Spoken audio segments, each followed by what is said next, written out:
السلام علیکم۔ ضمیر و جسم کا نیلام ایک جیسا ہے۔ ضمیر و جسم کا نیلام ایک جیسا ہے۔ انا مٹے کہ بکے کام ایک جیسا ہے۔ کوئی ہے قد میں بڑے اور کوئی کوتا ہے۔ کوئی ہے قد میں بڑے اور کوئی کوتا ہے۔ جو بکنے آئے تو پھر دام ایک جیسا ہے۔ غلام گردش میں طاہر پرواز آپ کی خدمت میں حاضر ہے۔ یہ معاملہ کیا ہے؟ 9 دن 20 کروڑ کی بولی اور آئینی ترمیم منظور۔ یہ اتنا سادہ ہے کہ اس کے لیے صرف 9 دن چاہیے اور 20 کروڑ میں ایک ووٹ خرید لو اور آئینی ترمیم منظور۔ اصل معاملہ کیا ہے؟ یہ آئینی ترمیم کس کے تحریک پر یہ پیش ہو رہی ہے؟ یہ آئینی ترمیم خاص طور پر پاکستان پیپلز پارٹی کی جانب سے پیش کی جا رہی ہے۔ اور اس کا مقصد کیا ہے؟ اس کا مقصد یہ ہے کہ جس طرح سپریم کورٹ میں بہت سے کیسز پڑے ہوتے ہیں اور وہاں کوئی سیاسی کیس آ جائے، آئینی کیس آ جائے، اس کو فوقیت ملتی ہے، باقی کیس پیچھے رہ جاتے ہیں۔ اس وجہ سے وہ اس میں جو پینڈنگ کیسز ہیں ان کی تعداد بڑھتی جاتی ہے۔ تو اس کے لیے نہ صرف یہ کہ پیپلز پارٹی نے یہ کہا ہے کہ فیڈرل کانسٹیٹیوشنل کورٹ قائم کی جائے، بلکہ چاروں صوبوں میں بھی پروونشل کانسٹیٹیوشنل کورٹس جو ہے وہ قائم کی جائیں۔ اور اس میں سب سے زیادہ متحرک اگر کوئی ہے تو وہ ہے بلاول بھٹو۔ اب اس پہ ہر سیاسی پارٹی کی کوشش ہے کہ اس میں کیا مقاصد حاصل کرنے ہیں۔ کچھ نون لیگ کی طرف سے جو مسودہ پیش کیا گیا اس میں کوشش یہ کی گئی کہ پہلی دفعہ اس فیڈرل کانسٹیٹیوشنل کورٹ کا جو سربراہ ہے وہ وزیر اعظم منتخب کرے اور صدر کو منظوری کے لیے بھیجے، جس پر اتفاق نہیں ہے۔ اور پاکستان پیپلز پارٹی کی جانب سے یہ کہا جا رہا ہے کہ دنیا میں کئی جگہ پر کانسٹیٹیوشنل کورٹس موجود ہیں اور اس کے بننے کے بعد اس میں جو بنیادی کام اس کا کیا ہوگا کہ آئینی معاملات جتنے بھی ہیں وہ یہ کورٹ سنے گی، اور جو باقی کے کیا کہتے ہیں کیسز ہیں وہ دوسری کورٹ سنے گی، سپریم کورٹ سنے گی۔ اب اس میں ایک اور چیز بہت اہم چیز وہ یہ کہی جا رہی ہے کہ اس کورٹ کے ذریعے اس کورٹ کو کے قیام کے بعد کچھ ججز کے لیے بھی ان کی تعیناتی اور ان کی پروموشن کے بارے میں قلعہ عمل تیار کیا جائے گا اس آئینی ترمیم میں۔ اور وہ کیا ہوگا؟ اس میں بلاول بھٹو کا کہنا یہ ہے کہ چونکہ دنیا میں پارلیمنٹس انوالو ہوتی ہیں، یہ نہیں ہو سکتا کہ سپریم کورٹ خود ہی جج منتخب کر دے۔ اور ہمارے ہاں ایک کلچر رہا ہے ہمارے وکلا برادری میں کہ بڑے بڑے وکیل جو ہیں ان کے چیمبرز ہوتے ہیں، اور اس چیمبر میں جتنے بھی وکیل ہوتے ہیں جو منظور نظر ہوتا ہے اس کو آگے پیش کر دیا جاتا ہے، وہ جج بن جاتا ہے۔ اس وقت جتنے جج سپریم کورٹ میں بیٹھے ہوئے ہیں یا ہائی کورٹس میں بیٹھے ہوئے ہیں وہ تمام کے تمام کسی نہ کسی چیمبر سے وابستہ رہے ہیں، اور اسی چیز کو سامنے رکھتے ہوئے اس مناپلی کو توڑنے کے لیے کوشش یہ کی جا رہی ہے پاکستان پیپلز پارٹی کی جانب سے کہ نہ صرف ججوں کی تعیناتی پارلیمنٹ کرے بلکہ ان کی کارکردگی کا بھی جائزہ لے۔ اب اس میں ایک بنیادی چیز جو کہی جا رہی تھی نون لیگ کی طرف سے وہ یہ کہا جا رہا تھا کہ ججوں کی مدت ملازمت بڑھائی جائے۔ اب میری سمجھ سے باہر ہے کہ اگر سرکاری ملازم 60 سال میں ریٹائر ہو سکتا ہے تو ججز کون سا ایسا کوئی کارنامہ دیتے ہیں کہ ان کی آپ نے عمر پہلے ہی 65 سال کر دی ہے۔ اور آپ 65 سے آپ 68 کرنا جا رہے ہیں، تو اس پہ اتفاق نہیں ہو رہا۔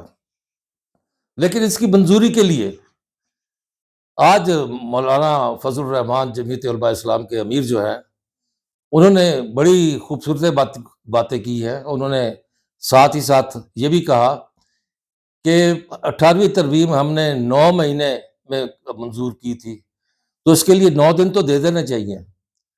تو صحافیوں سے بات کرتے ہوئے جس پر کہکا لگا، اب 9 دن کی اگر بات کی جائے تو آج کو شامل کر کے تو یہ تقریباً 18 یا 19 تاریخ کو بنتی ہے، جبکہ ایس سی او کانفرنس ختم ہو چکی ہوگی اور قاضی فائز عیسیٰ جو ہے ابھی ریٹائر نہیں ہوئے ہوں گے۔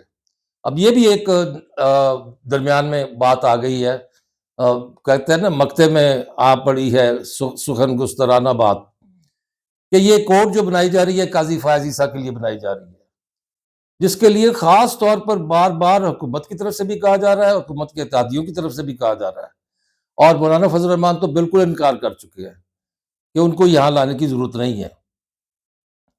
اب یہ قاضی فائز عیسیٰ کے لیے 25 اکتوبر کو صبح 10:30 بجے ان کو فل کورٹ ریفرنس ہوگا، کیونکہ وہ اس دن ریٹائر ہو جائیں گے، اور انہوں نے جو لیٹسٹ اطلاعات ہیں اسی رات کو جو ڈنر ہے اس سے بازت کر لی ہے۔ انہوں نے کہا یہ سرکاری پیسہ 2 ملین روپیہ اس پہ خرچ ہوگا، جو کہ نامناسب ہے۔ فل کورٹ ریفرنس ہوگا لیکن الوداعی ڈنر نہیں ہوگا، یہ ایک انہوں نے کہہ دیا، اور اسٹار کی طرف سے دعوت نامے بھی لوگوں کو جا چکے ہیں۔ اب یہ قاضی فائزہ تو ہو رہے ریٹائر، اب اس کے بعد جو باقی ججز ہیں وہاں پہ موجود، جن میں 4-5 میں سے کوئی ایک جو ہے وہ چیف جسٹس بنے گا۔ سر دست تو پہلے یہ تھا کہ سینیارٹی کی بنیاد پر لگائے جاتے تھے، اور سینیارٹی میں سب سے پہلے جو آتے ہیں نمبر پر وہ جسٹس منصور علی شاہ سامنے آتے ہیں۔ اب منصور علی شاہ کے عزائم جو ہے اس کے بارے میں بلاول بھٹو زرداری نے کہہ دیا کہ وہ باقی ججوں کو کنٹرول نہیں کر سکتے، کیونکہ وہ ایک 6 ججوں کا ٹولہ بنا ہوا ہے، اور وہ ایک این بلاک وہ ڈیسیژن لیتے ہیں، تو کہتے ہیں کہ شاید نہ ہو۔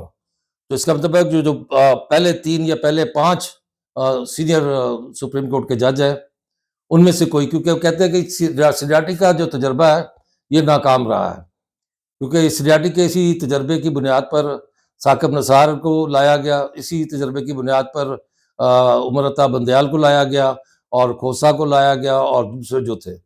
تو اب یہ سینیارٹی والا ایشو جو ہے یہ نہیں ہے کہ جو سب سے اوپر ہے اس کو سپریم کورٹ کا چیف جسٹس بنایا جائے گا۔ اب کیا سلسلہ ہوگا؟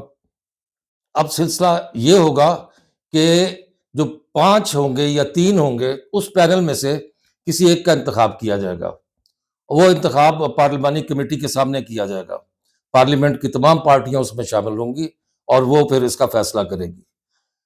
درمیان میں ایک اور بات آ گئی آج، عمر ایوب نے کہا ہے کہ ہمارے جو اراکین ہیں ان کو 20 کروڑ روپے کی آفر ہو رہی ہے۔ تو اب یہ ایک ایسا الزام ہے کہ اس کو الزام کہیں گے یا انہوں نے بتایا کہ ہمارے فی بندے کو 20 کروڑ روپے دیے جائیں، یہ قیمت ہے ہماری، کیا یہ بتایا گیا ہے؟ اگر ایسا ہے تو بہت غلط ہے، اور اگر گورنمنٹ کی طرف سے کوئی ایسا کام کیا جا رہا ہے تو تب بھی غلط ہے۔ ہاں، بات یہ ہے کہ یہ آئینی ترمیم کے بعد ضمیر کی آواز پہ، کچھ لیے دیے بغیر ضمیر کی آواز پہ ایک بندہ کہتا ہے کہ ہاں یہ جو ہے شک اور یہ آئینی ترمیم مجھے اس لیے قبول ہے کہ اس سے میرے پاکستان کے میرے حلقے کے لوگوں کا فائدہ ہوگا، تو وہ اگر پارٹی سے انحراف کر کے بھی ووٹ دیتا ہے اس کا ووٹ کاؤنٹ ہوگا، اور اس کا ووٹ اگر کاؤنٹ ہوگا پھر اس کو اس کا جو سربراہ پارٹی کا وہ ڈی سیٹ کرنے کے لیے الیکشن کمیشن کو بھیجے گا۔ وہ علیحدہ بات ہے کہ وہ دوبارہ الیکشن لڑ کے اس میں آ جائے۔ اب یہ تمام صورتحال آپ کے سامنے آ گئی ہے۔ آخری بات کرنے لگا ہوں، آخری بات یہ ہے کہ اس میں اگر دیکھا جائے تو حکومت کی طرف سے کوئی ایسی پیش قدمی نہیں ہو رہی جتنی سرگرمی کے ساتھ قاضی اپنا سرگرمی کے ساتھ بلاول بھٹو زرداری کر رہے ہیں۔ سب سے پہلے کیا ہوا تھا؟ صدر پاکستان آصف علی زرداری صاحب مولانا فضل الرحمان کے پاس گئے اور انہیں ایک خوبصورت سی بندوق یا اس کا تحفہ دیا، گن کا۔ اب وہ بندوق اس وقت مولانا کے ہاتھ میں ہے، اور بار بار میٹنگیں کون کر رہا ہے؟ کبھی پی ٹی آئی کے لوگ جا رہے ہیں، کبھی پیپلز پارٹی کے لوگ جا رہے ہیں، کبھی نون لیگ کے لوگ جا رہے ہیں۔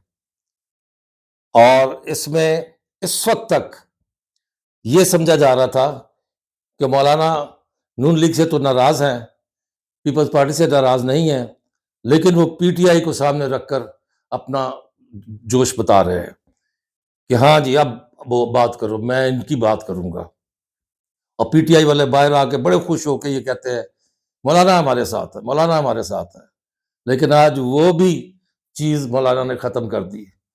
انہوں نے کہا میں جمعیت علماء اسلام اور پاکستان پیپلز پارٹی مل کر ایک مسودہ تیار کر رہے ہیں، اور یہ مسودہ جب تیار ہو جائے گا پھر ہم یہ پی ٹی آئی سے شیئر کریں گے، پی ٹی آئی کو آن بورڈ ضرور لیں گے۔ اور یہی بلاول بھٹو کا بھی کہنا ہے کہ ان کو آن بورڈ لینا چاہیے، اگرچہ ان کا یہ کہنا ہے کہ نون لیگ اور ہمارے مل کر ووٹ ہے، لیکن ہم ایسا کام نہیں کریں گے۔ ہم مولانا فضل الرحمان کو بھی آن بورڈ لیں گے، پی ٹی آئی کو بھی آن بورڈ لیں گے، اور پھر اس کے بعد اس ترمیم کو پیش کیا جائے گا۔ اب یہ چیزیں جو سامنے آئی ہیں، اور آج مولانا کا یہ کہنا کہ پیپلز پارٹی کے ساتھ ہماری پیش رفت ہوئی ہے، اور حکومتی مسودہ جو ہے وہ اب آ کر، شور کب سے شروع ہوا ہے، اب آ کر ملا ہے، تو اب اس کے منظور ہونے کے چانسز زیادہ ہیں۔ اور تاریخ جو ہے منظوری کی وہ 18 یا 19 ہے، جمعہ یا ہفتے کا دن ہوگا اگلا، وہ آپ دیکھ لیجئے۔ اور آپ نے میرے یہ پروگرام سنے، ان کے بارے میں آپ اپنی رائے ضرور دیا کیجئے، میں اسے پڑھتا ہوں، اس سے میری رہنمائی بھی ہوتی ہے، اور اسے لائک اور شیئر دوستوں کو ضرور کیجئے گا۔ بے حد شکر گزار، اللہ نگہبان۔